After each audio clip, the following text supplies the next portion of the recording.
Hola, bienvenido de nuevo al canal de The Cloud Crew. Estamos encantados de verte de nuevo por aquí.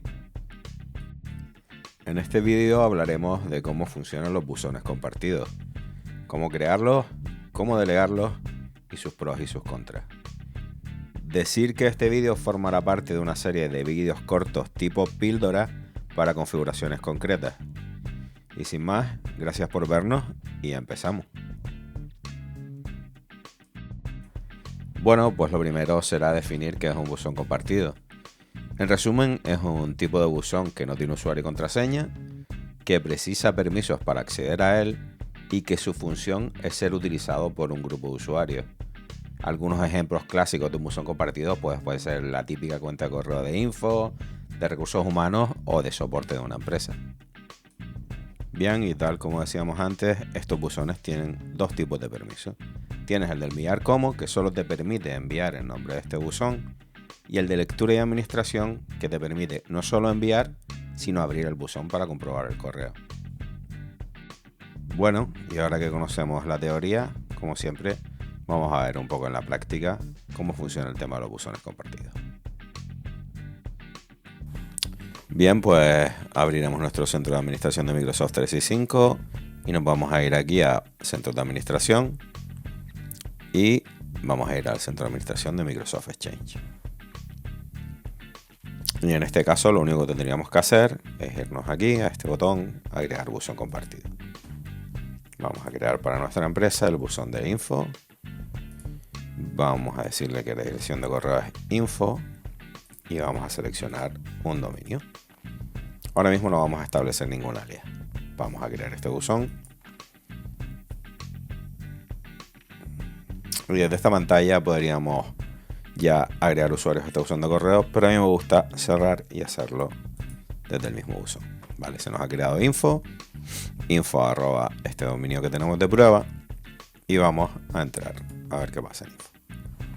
En este caso, la pestaña que nos interesa es delegación. Ahora mismo nadie tiene permisos para enviar, nadie tiene permisos de lectura y administración. Entonces, vamos a editar esto y vamos a agregar a un miembro, que es el único que tenemos con licencia ahora mismo, que es user 1. Confirmar. Bien. Ahora mismo tenemos permiso de lectura y administración, pero no para enviar. Vamos también a agregar a user 1 para que pueda enviar en nombre de este buzón y vamos a guardar. Y así podríamos seguir agregando usuarios pues en cualquiera de las dos opciones, tantos como queramos. A lo mejor hay usuarios que solo encajan o que solo queremos que envíen desde el buzón y usuarios que queremos que lo lean. Esa distinción la tenemos que hacer nosotros y con eso un poco estaría creado el buzón y estarían delegadas las personas que van a utilizar ese buzón. El paso siguiente es ver que a este usuario, a user 1, se le agrega este buzón a su Outlook y con eso casi habríamos terminado. Bien, pues hemos abierto una sesión en otro navegador y hemos conectado con el usuario user 1, que es el que tenía delegado el buzón compartido. Vamos a abrir el OWA, el cliente de correo web de Outlook, y vemos que en principio solo está la cuenta de usuario. Hay dos maneras de abrir un buzón compartido en OWA. Una es picar aquí en la imagen del usuario, abrir otro buzón de correo. Esto nos lo abriría en otra pestaña. Entonces podemos abrir info desde aquí y en otra pestaña tendríamos info. Desde aquí podríamos mandar un correo. Ven que ya está activado el envío de correo y demás. Y otra opción en el OWA es ir encima de carpetas, picar con el botón derecho, agregar carpeta buzón compartido. Aquí también podemos agregar a info y ya tendríamos el buzón siempre disponible cada vez que abramos el OWA.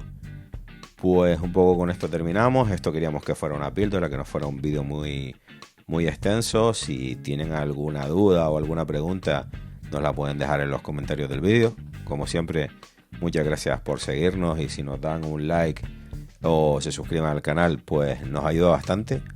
Y poco más. Hasta la próxima.